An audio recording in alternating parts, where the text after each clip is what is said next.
Bonne humeur, un conte de Hans Christian Andersen, lecture par Christophe Tabar. Mon père m'a fait hériter de ce que l'on peut hériter de mieux, ma bonne humeur. Qui était-il, mon père? Ceci n'avait sans doute rien à voir avec sa bonne humeur. Il était vif et jovial, et grassouillet et rondouillard, et son aspect extérieur ainsi que son fort intérieur étaient en parfait désaccord avec sa profession. Quelle était donc sa profession, sa situation?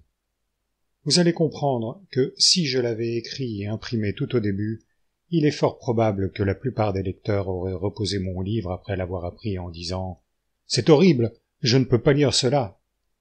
Et pourtant, mon père n'était pas un bourreau, ou un valet de bourreau. Bien au contraire. Sa profession le mettait parfois à la tête de la plus haute noblesse de ce monde, et il s'y trouvait d'ailleurs de plein droit et parfaitement à sa place. Il fallait qu'il soit toujours devant l'évêque, devant les princes et les comtes, et il y était. Mon père était cocher de corbillard. Voilà, je l'ai dit. Mais écoutez la suite. Les gens qui voyaient mon père, haut perché sur son siège de cocher de cette diligence de la mort, avec son manteau noir qui lui descendait jusqu'aux pieds, et son tricorne à franges noires, et qui voyaient ensuite son visage rond et souriant, qui ressemblait à un soleil dessiné, ne pensaient plus ni au chagrin, ni à la tombe, car son visage disait « Ce n'est rien, cela ira beaucoup mieux que vous ne le pensez ». C'est de lui que me vient cette habitude d'aller régulièrement au cimetière. C'est une promenade gaie, à condition que vous y alliez la joie dans le cœur.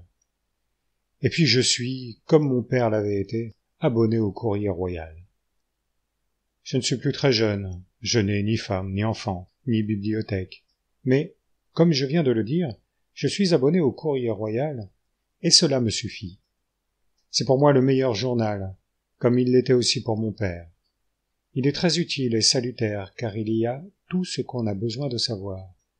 Qui prêche dans telle église, qui sermonne dans tel livre, où l'on peut trouver une maison, une domestique, des vêtements et des vivres, les choses que l'on met à prix, mais aussi les têtes.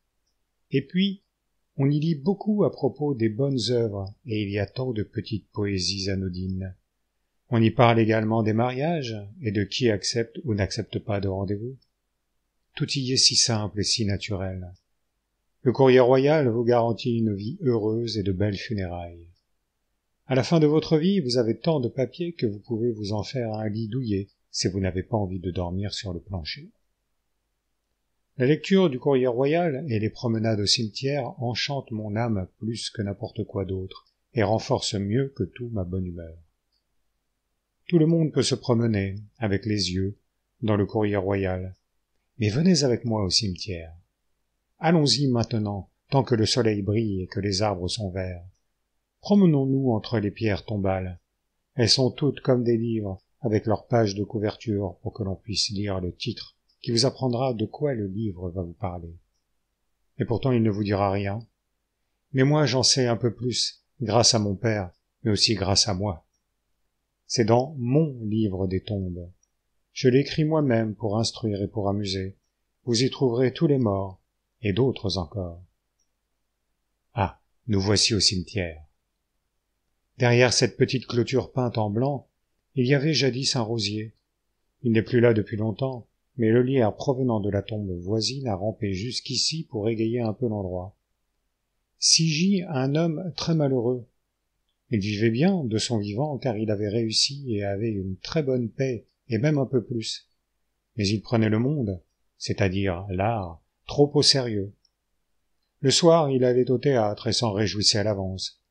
Mais il devenait furieux, par exemple, aussitôt qu'un éclairagiste illuminait un peu plus une face de la lune plutôt que l'autre, ou qu'une frise pendait devant le décor et non pas derrière le décor, ou lorsqu'il y voyait un palmier dans Amagère, un cactus dans le Tyrol, ou un hêtre dans le nord de la Norvège, au-delà du cercle polaire.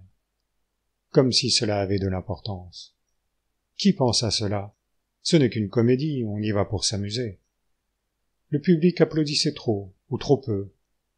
Du bois humide, marmonnait-il, il ne va pas s'enflammer ce soir. Puis il se retournait pour voir qui étaient ces gens-là, et il entendait tout de suite qu'il ne riait pas au bon moment et qu'il riait en revanche là où il ne le fallait pas. Tout cela le tourmentait au point de le rendre malheureux. Et maintenant, il est mort. Ici repose un homme très heureux, ou plus précisément, un homme d'origine noble. C'était d'ailleurs son plus grand atout. Sans cela, il n'aurait été personne. La nature sage fait si bien les choses que cela fait plaisir à voir. Il portait des chaussures brodées devant et derrière, et vivait dans de beaux appartements.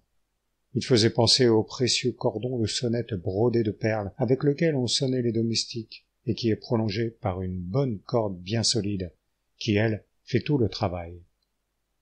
Lui aussi avait une bonne corde solide, en la personne de son adjoint, qui faisait tout à sa place, et le fait d'ailleurs toujours, pour un autre cordon de sonnette brodé, tout neuf.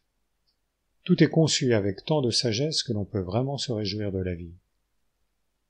Et ici repose l'homme qui a vécu 67 ans, et qui, pendant tout ce temps, n'a pensé qu'à une chose, trouver une belle et nouvelle idée.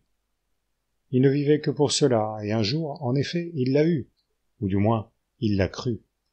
Ceci l'a mis dans une telle joie qu'il en est mort. Il est mort de joie d'avoir trouvé la bonne idée. Personne ne l'a appris, et personne n'en a profité. Je pense que même dans sa tombe, son idée ne le laisse pas reposer en paix, car imaginez un instant qu'il s'agisse d'une idée qu'il faut exprimer lors du déjeuner pour qu'elle soit vraiment efficace, alors que lui, en tant que défunt, ne peut, selon une opinion généralement répandue, apparaître qu'à minuit. Son idée à ce moment-là risque de ne pas être bienvenue, ne fera rire personne, et lui, il n'aura plus qu'à retourner dans sa tombe avec sa belle idée. Oui, c'est une tombe bien triste. Ici repose une femme très avare. De son vivant, elle se levait la nuit pour miauler afin que ses voisins pensent qu'elle avait un chat. Elle était vraiment avare. Ici repose une demoiselle de bonne famille. Chaque fois qu'elle se trouvait en société, il fallait qu'elle parle de son talent de chanteuse, et lorsqu'on avait réussi à la convaincre de chanter, elle commençait par « mi manca la voce », ce qui veut dire « je n'ai aucune voix ». Ce fut la seule vérité de sa vie. Ici repose une fille d'un genre différent. Lorsque le cœur se met à piailler comme un canari, la raison se bouche les oreilles. La belle jeune fille était toujours illuminée de l'auréole du mariage, mais le sien n'a jamais eu lieu. Ici repose une veuve qui avait le chant du cygne sur les lèvres et de la bile de chouette dans le cœur. Elle rendait visite aux familles pour y pêcher tous leurs péchés, exactement comme l'ami de l'ordre dénonçait son prochain. Ici, c'est un caveau familial. C'était une famille très unie et chacun croyait tout ce que l'autre disait, à tel point que si le monde entier et les journaux disaient « c'est ainsi », et si le fils rentrant de l'école déclarait « moi, je l'ai entendu ainsi », c'était lui qui avait raison parce qu'il faisait partie de la famille.